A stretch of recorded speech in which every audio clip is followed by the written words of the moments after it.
gentlemen, and welcome back to the Aura News broadcast. It is now time once again for our English edition, and I'm Daniel Cook, your regular host, Monday through Saturday at 6 p.m. Since the majority and the opposition were able to reach some level of consensus in the justice reform, the Democratic Party will be going to the Special Parliamentary Commission with a package of constitutional amendments. The amendments are intended to bolster the fight against corruption and to depoliticize the justice system. The Democratic Party asks for the removal of the Justice Ministry's exclusive right to launch disciplinary proceedings against judges. They also ask that the President and the Justice Minister be removed from the process of reviewing disciplinary measures and from appointing judges. The Democratic Party is working to prepare a package of legal proposals for the High Court, the prosecution, and the Conference of Judges.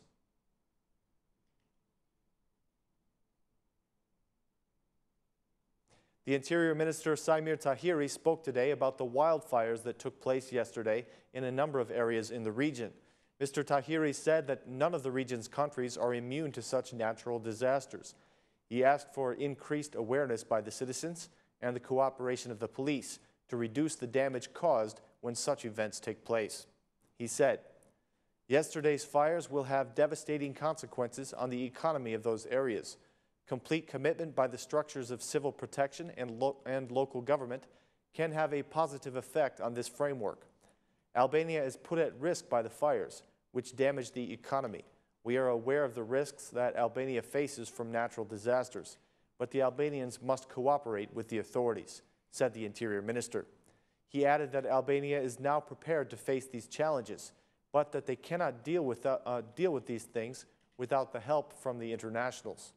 The Minister of Defense, Mimi Kodeli, stressed the importance of a joint regional training for emergencies.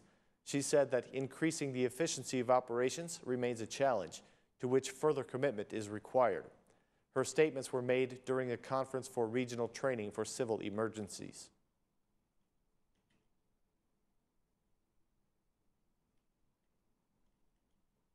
The government has announced that it will be increasing the pensions for retirees in Albania. According to their announcement, almost 600,000 retirees will receive a monthly pension increase of 1.4%. There will also be a 15.6% increase for 6,600 veterans of the National Liberation War. The Minister of Social Welfare, Blendi Klosi, made the following announcement today.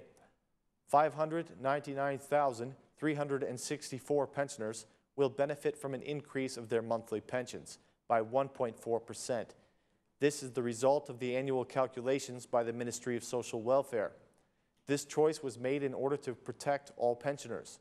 There are 453,511 living in the city, 145,800 who live in the villages, and 32,800 early supplementary pensioners. Their monthly pensions will be guaranteed, regardless of the fluctuations of inflation. The pensioners for war veterans have not changed since 2007, regardless of inflation, which has resulted in a significant reduction of their pensions, said Mr. Klosi.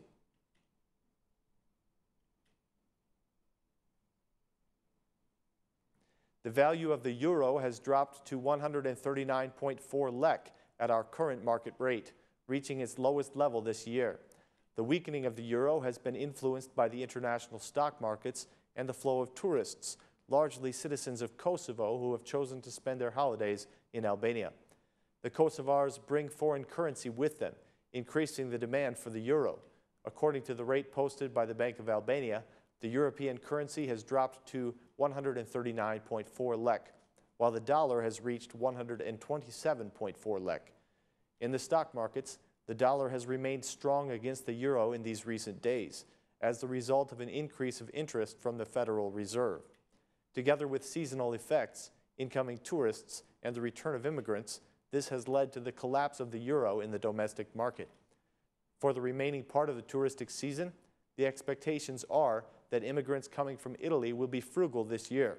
Just like it has been in the recent years, the majority of the euro that is entering the country during touristic season is coming from the Kosovar vacationers.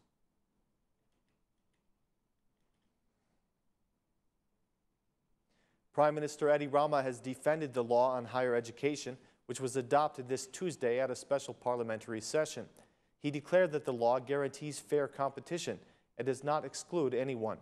Mr. Rama feels that this is a revolutionary reform, which will take the country toward Europe. He made the following statements today. It has been a long and comprehensive process attempting to create a revolutionary law in the education system. This is a good product. It is sad that some are opposing it in the name of the poor and are speculating in the worst possible ways. The law guarantees fair competition so that every young person who deserves to be educated will not be hampered by poverty in their family, because this government will support every poor family with children who study hard. Mr. Rama went on. The law gives financial support not only to this category, but also to the most excellent students and those who select programs of study that are considered a national priority. This is a law that moves Albania toward a new European era after being in chaos for more than 20 years. The law guarantees competition and provides assurance that the Albanian families will not have saved their money in vain, as it has happened up to this point. By implementing this law, we will enter into Europe, declared Prime Minister Edi Rama. The Minister of Education, Lindita Nicola, also defended the bill, saying that the new law will increase the quality of education and not the tuition fees. The minister gave assurance that the law will offer greater possibilities to the needy students, the excellent students, and those who choose to study in national priority programs.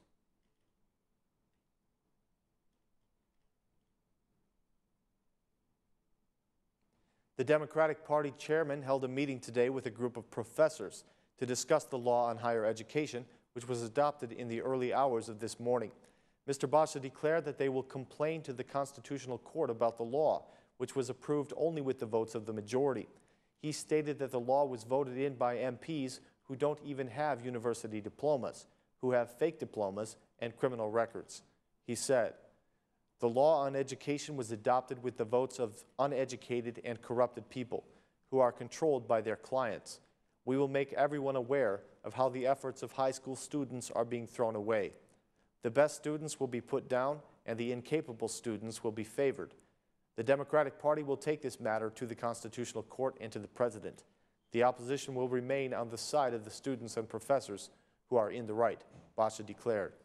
According to the opposition, it is clear that the law serves the interests of a minority rather than the whole. Basha claimed that the law will make poor people unable to attend universities and will destroy the autonomy of the universities. He announced that yesterday's decision was the start of a major battle against the government.